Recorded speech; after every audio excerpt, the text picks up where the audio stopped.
You want the truth, the whole truth, and nothing but the truth? You can't handle the truth!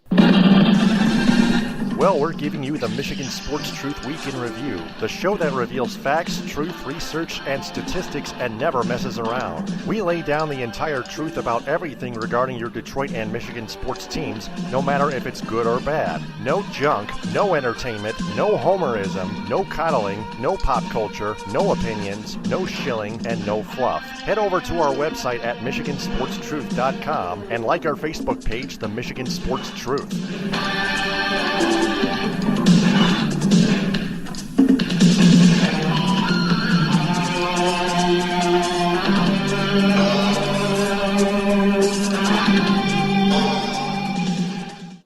The hosts of the Michigan Sports Truth podcast do not take any suggestions or criticism from any member of its audience on how it should be run. It is up to the host to decide what they want to cover. They also do not intend to be any amount of popular in any way, shape, form, or fashion. Additionally, the views of the audience, right or wrong, do not reflect the actual truth revealed on this program.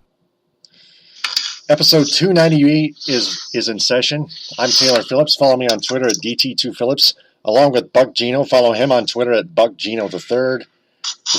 3 eyes for Roman numerals. Buck, welcome back. Thank you very much. Yep. So, got a Lions tweet from Jeff Moss, the founder and editor-in-chief of the Detroit Sports Rag. Touchdown, Detroit Lions!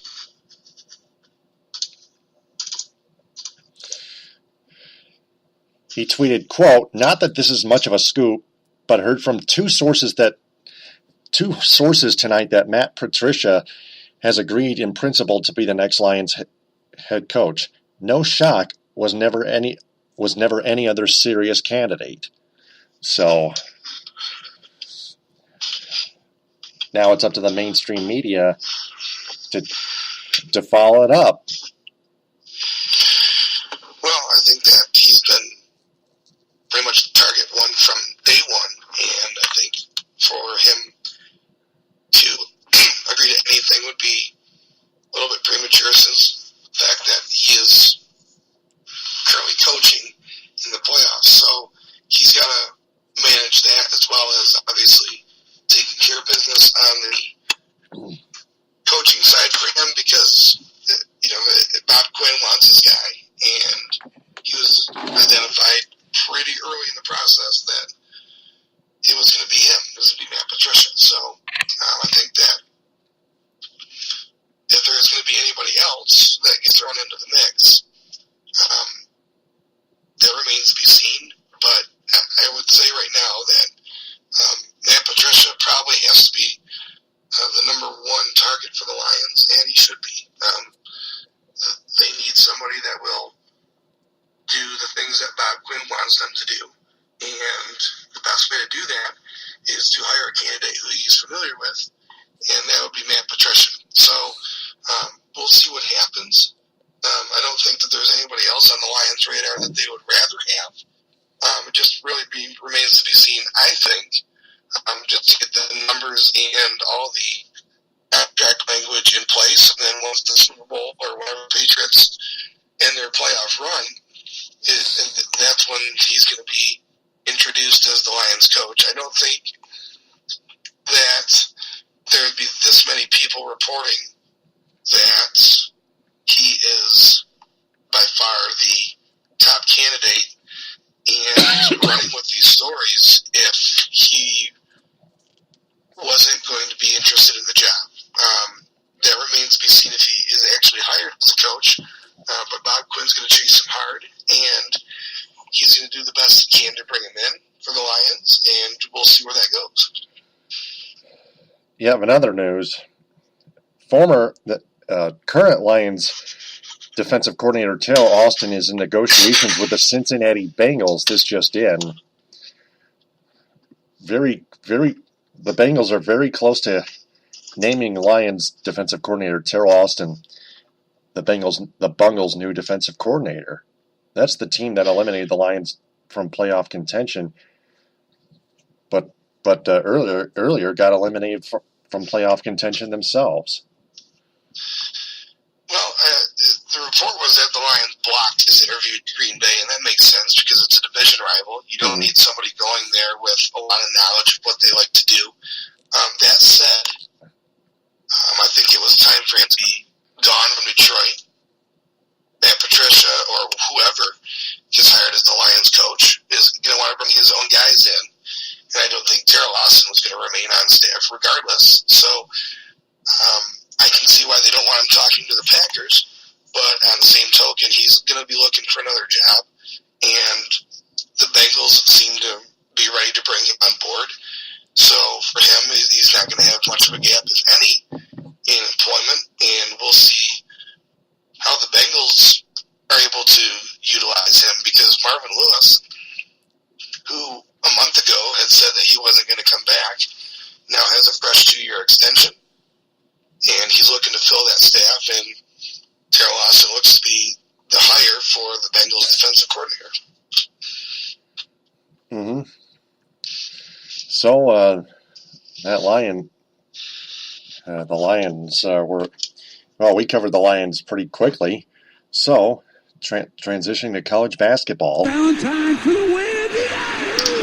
The Spartans crushed the Maryland Terrapins 91-61 at Breslin Center, and then I love it! they went into Ohio State and got smoked by the Buckeyes at Value City Arena earlier today, 80-64. You blew it! Man, this top number team one ranking was a farce. Well, and the thing with the number one ranking is it doesn't matter right now in January. It's great to have the recognition, but at the same time, Tom Izzo will tell you he wants to be ranked number one at the end of March or early April when the tournament is over. So it's nice to have that, but at the same time, I think that for Michigan State to play the way they did today, they exposed a lot of things that they can fix. And those are the type of games that Tom Izzo will use as fodder to get his team motivated through the rest of the Big Ten schedule. I didn't foresee them losing to Ohio State, especially with Ohio State the way they've played against some of the other teams in the Big Ten. But be that as it may, they went to Ohio State and they just didn't play a very good game.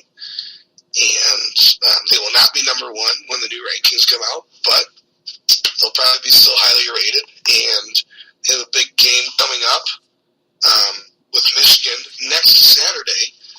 And that's the only meeting between those two schools this year, especially around the regular season, I should say. So that one's going to be especially big for them because they'll have the bragging rights for the rest of the year, perhaps, depending on what happens in the Big Ten tournament. So they'll have Rutgers in the middle of the week, which they should have no problem with.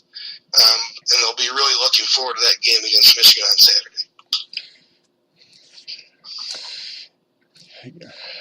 I ran into an article from ESPN headlining Michigan State's loss highlights that the Big Ten is a mess and boring.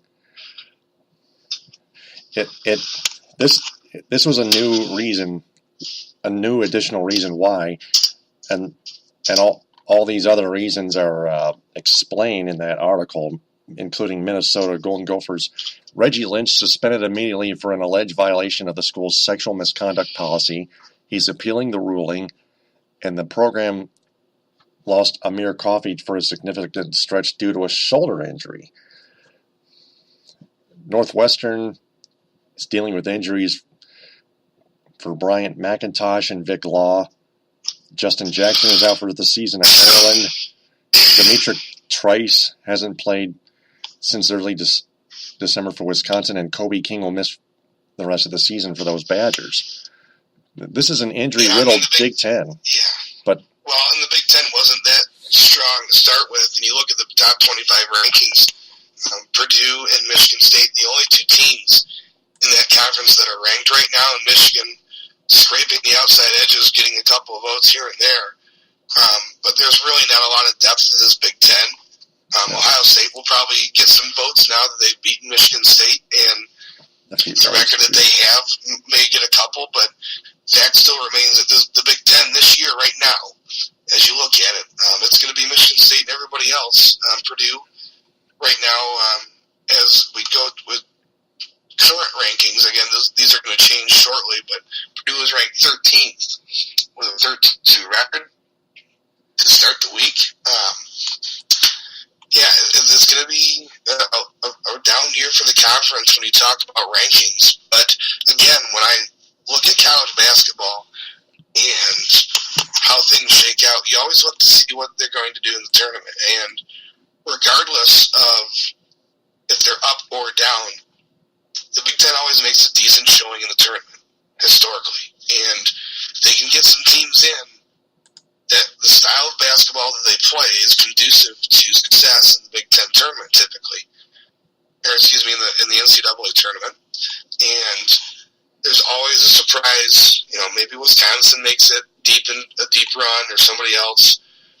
And you talk about injuries and all these other things that are happening. What it's really going to do is going to push them into some lower seeds. And if they're getting in, they're going to be the double-digit seed, or perhaps at least the underdog in a lot of those matchups. But that does not mean that they're not going to have success. But you're right. Right now, the Big Ten's a big sloppy mess. And for Michigan State, the opportunity is there for them really to take some control. And I think that was what really made this result against Ohio State that much more surprising, is that they got the Big Ten pretty much by the short hairs as far as conference supremacy, and they kind of laid an egg today. But again, with the way they've been playing throughout the season, I don't think that this will be a long lull as far as losing is concerned, and it should still be on schedule to be the Big Ten regular season champ, and maybe even the Big Ten tournament champion. But you look at the Big Ten right now, it's not very good. But like I mentioned, when you get into March, if they can get those teams into the tournament, they can get 5-6 teams in. They usually have a team that makes a run outside of the big guns, and I think that may happen again this year. Speaking of the Michigan Wolverines, For three, yes, sir. they beat the Illinois Fighting Illini 79-69 after trailing 34-31 at halftime. Yeah, the Wolverines had like four players in double figures. They pulled away and won by 10. They're home against number 13 Purdue Tuesday at 9, and then the in-state rivalry game in East Lansing. Yeah, it's going to be a tough week for Michigan. They're playing a good Purdue team, and then they're going to have to come right back on Saturday and play Michigan State. So the depth will be tested. As you mentioned, a lot of guys in double figures against Illinois. But at the same time, that's Illinois. That's not Purdue or Michigan State. The backcourt situation is still in flux. You look at the team, and Coach Beeline is still searching for that elusive, perfect lineup, and he hasn't found it yet. But this is a big test for them this week, because they'll have two games that really will give them a measuring stick as to see how far they've progressed so far to this point, and what they need to work on as the season draws on. Mm-hmm. Central Michigan Chippewas got smoked by the Kent State Golden Flashes 85-69 in Kent, Ohio. They're proving that the CMU Chippewas are 1-1 in the MAC now. They're home against Eastern Michigan Tuesday at 7. Let's see here. See where they play on Saturday here. They play Toledo. They play the Toledo Rockets. All right. Yep, and that'll be at Mount Pleasant. So a home game for them. And Geno Davis and his guys have an uneven start to conference play with the loss to Kent State. But at 4:30. The Toledo game.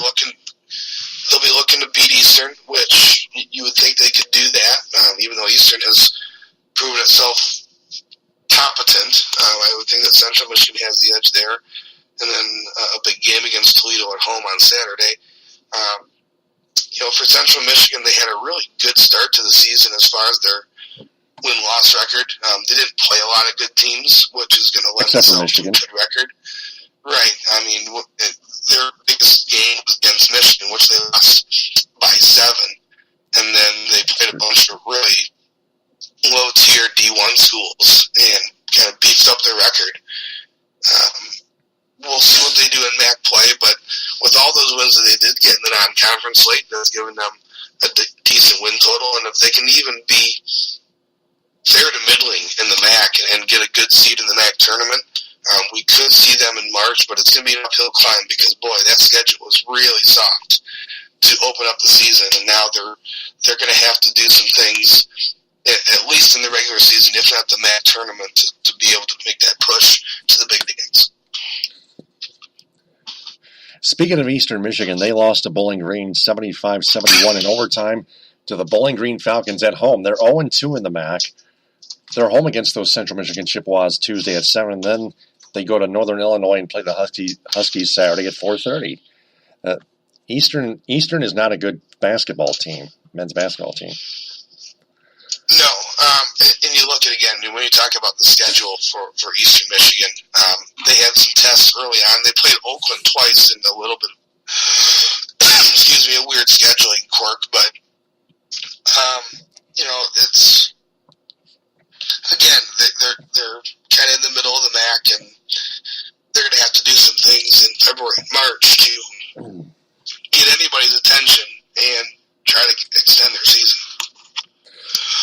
And finally, the Western Michigan Broncos beat the Miami, Ohio Redhawks on the road 67-62. They're 2-0 in the MAC. They're at Toledo Tuesday at 7, and then they're home against the Ball State Cardinals Saturday at 4:30. Broncos proving once again that they're a really good team against the rest of the MAC, like they were last year. Yeah, and Coach Steve Hawkins has a good squad. They've got a lot of players that they like, and again, you look at the schedule they had in the non-conference portion, and outside of Oakland, they didn't play a lot of teams that were highly ranked or even ranked at all. So they'll be fighting an uphill battle to get into the NCAA tournament, like most MAC schools do, because if you don't win that auto bid from the conference tournament, the resumes are pretty thin. And it's just one of those things that you have to overcome if you want to be in the big dance. And right now they sit at 10-5. They played South Carolina, got beat pretty handily. That was the only other team that they really have played as far as higher ranking opponents. They played them twice in a scheduling quirk because of a non-conference or preseason, whatever you want to call it, tournament. So outside of South Carolina, they played Oakland once and lost to them. So 3 of their losses have come against pretty good schools, even though one of them was against one school twice. But again, that MAC schedule, they're going to have to navigate it and really show well and have a good record in that conference, and hopefully they can springboard that into a MAC tournament win. Because the MAC right now just is not going to be looked at for a lot of bids. So they open up conference play at 2-0. It's a good start for them, and they'll go to Toledo this week, and then they'll come home to play Ball State. That Toledo game, obviously, a lot bigger measuring stick than Ball State, but we'll see how that goes. Now, remember, if everybody remembers, Ball State beat Notre Dame earlier this year. Notre Dame has kind of fallen off the map since the non-conference schedule started. So that game looks a little bit less impressive, but still, Western's going to have to come to play, and they're going to have to really have a good record in conference to grab the attention of the committee when it comes to March. Yeah, it's going to be interesting between Western and Toledo forthcoming. So that's college basketball. Transitioning to pro basketball and the Pistons. Left sideline 3, and he answers. They got smashed in Philadelphia by the 76ers, 114-78. And there was a point in time where Andre Drummond, returning to the lineup from sore ribs, and he shushed the Philly crowd when his team was down 30 points. You're stupid. Yeah, I mean, it is what it is with Philadelphia.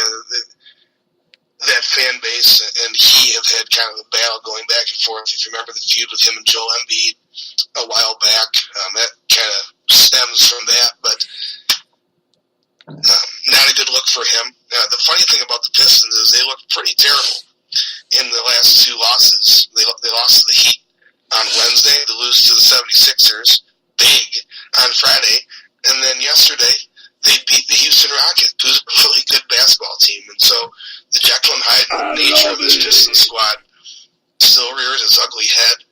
Reggie Jackson's going to be out for the foreseeable future with that 6 to high 8 ankle weeks. sprain. Yeah, high right ankle sprain, 6 to 8 weeks. You know, and They beat the Rockets without Reggie Jackson. Can you believe that? Without Stanley Johnson and Andre Drummond. Yeah, and yet they Boban Marjanovic had 2 blocks too. but they just got obliterated by the 76ers. I mean, it just makes no sense. Andre When you Drummond look played at- most of the game.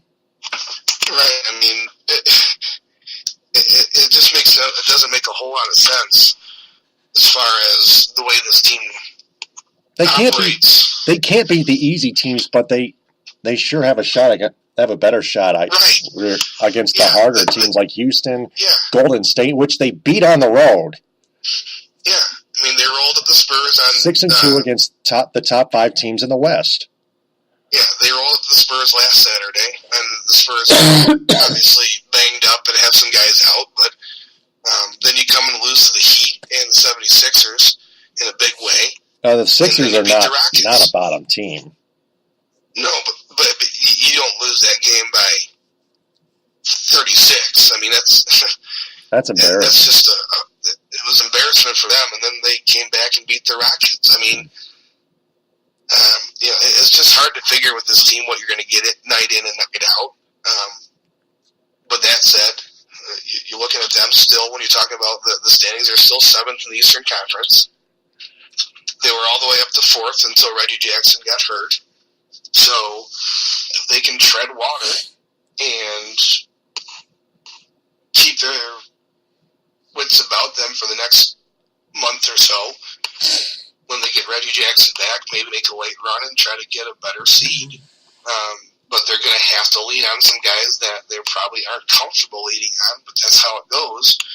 When your starting point guard is out, there are not a lot of starting point guards just laying around waiting for work. So they're going to have to make do with what they have, and these are the kind of results you're going to see. You're going to see them lose to some bad teams. You're going to see them beat some good teams, and a lot of in between. So I think that for them, it was a good win on Saturday against the Rockets, and hopefully they can use that as some momentum as they head to play the Pelicans tomorrow. Yep, at 8. The Pelicans are not a bad team. They are in the playoff picture. I believe they are 8th place in the Western Conference. That the last time I looked. Yeah, if you're looking at the Western Conference, they are indeed 8th at a 500 record. They are 2 games ahead of the Clippers in that 8th spot, so not a bad team. And in the West, when you have to weight the conferences, I think still the West is the tougher conference overall when you're talking about the top teams. So they're doing okay, and the Pistons, who really have got to make every game count. This is a big game for them too. So as they get toward the stretch run here in January and start to look towards the back end of the season, these games are big. And when you can beat teams that are playoff teams, gives you some legitimacy, and they'll have a chance to do that tomorrow. Yeah, and then on Wednesday and Saturday rather, they're at Brooklyn and Chicago. The Brooklyn Nets 15-24, 12th in the East. The Bulls 14-26, 13th in the East. Those are two easy teams that the Pistons should beat. They can't take them for granted, though. No, they can't. The Bulls are playing a little bit better basketball than they were to start the season. They're still not very good, but they're starting to play a little bit better. The Nets are just kind of there. Not very good either. But those are the type of teams that you have to beat. So if you look at the week that they have coming up, they've got the Pelicans, which is going to be a tough game. And then they got the Bulls and the Nets. You know, if you can go 2-1 in that stretch, that's 66 winning percentage, which is going to get you a pretty good jump in the standings. So they have to look to these next 3 games and hope that they can make some hay while the sun shines, because they have some lower ranked opponents. They've also got the Hornets on Monday, the January 15th. So after the Pelicans, their next 3 games are against teams that you would think that they could beat.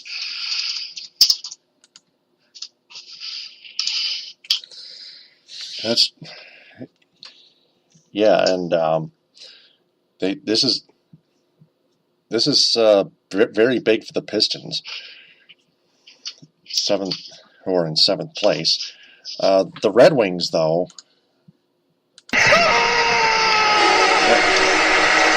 had their 4-game winning streak snap. But first, Andreas Athanasiou scored both goals in a 2-1 overtime win at Little Caesars Arena against the Ottawa Senators. The overtime win which he scored 6 seconds into the overtime frame. Are you out of your mind? I love it. He's on fire. And then 42 seconds in, he scores the first goal of the game against the Florida Panthers, and the Red Wings won 4-2. He got a goal in the system that game. I had a chance to watch the Florida game at length, and boy, Athanasiou right now is probably the best player the Red Wings have going. He was getting double shifted. They were using him in every situation that they could.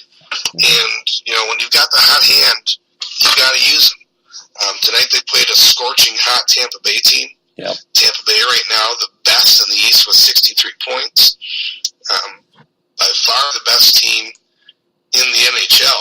They've got a 5-point lead over that. So, you know, the Tampa Bay Lightning are coming in hot, and the Red Wings, for all that they've done, are still 11 points out of 3rd place in the Atlantic, and they are almost as far back in the wild card standings. So, you know, it's great that Andreas Athanasiou is playing well, but this isn't a playoff team. No. And really what you can hope for now is to get some games strung together and hope to trade some guys off at the deadline, build some assets, and see what you can get for guys like Mike Green and other guys that might be made available for that trade deadline. Red Wings losing to the Lightning again 5-2 earlier tonight on a Sunday at Little Caesars Arena. They are at the Pittsburgh Penguins next Saturday after getting 5 days of rest. Saturday at 1, and then they go to United Center, play the Blackhawks in Chicago Sunday at 7. Penguins at PPG Paints Arena, the defending champions. Pittsburgh 22-19-3, 47 points, 2nd place in the wild card. The Blackhawks, 5th place in the Western Conference wild card, 20-15-6 with 46 points, a tying in points with the Calgary Flames. Yeah, Blackhawks are struggling right now. They're kind of going through some rough times. A lot of their stars, especially in the back end, are aging. You have the Duncan Keys and the Brent Seabrooks of the world, who aren't getting any younger. They struggle to score goals at times. That's a tough back-to-back stretch, though, for the Detroit Red Wings. 2 road games, and they're both afternoon starts. Chicago's at 7, Sunday at 7. Well, they moved that for the NBC game of the week, so that'll be a 12:30 start. 12:30, okay. Well, probably closer to 1, but still, you know, back-to-back games, and you're traveling for both of them. But like you mentioned, they'll have a 5-day rest period after today, so hopefully they can get enough rest and have decent performances this weekend. Mm-hmm. Yep.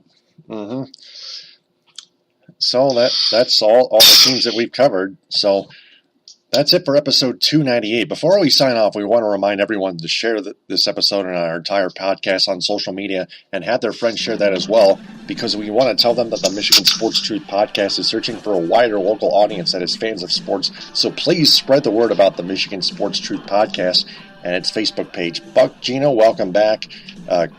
Great job as always. We'll talk to you next week on episode 299. All right, thanks. Yep.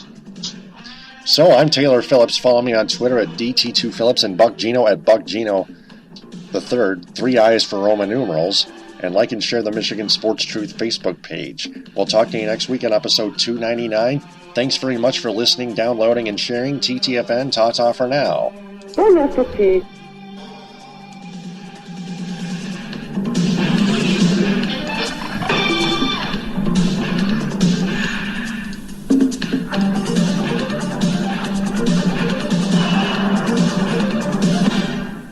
And mission complete.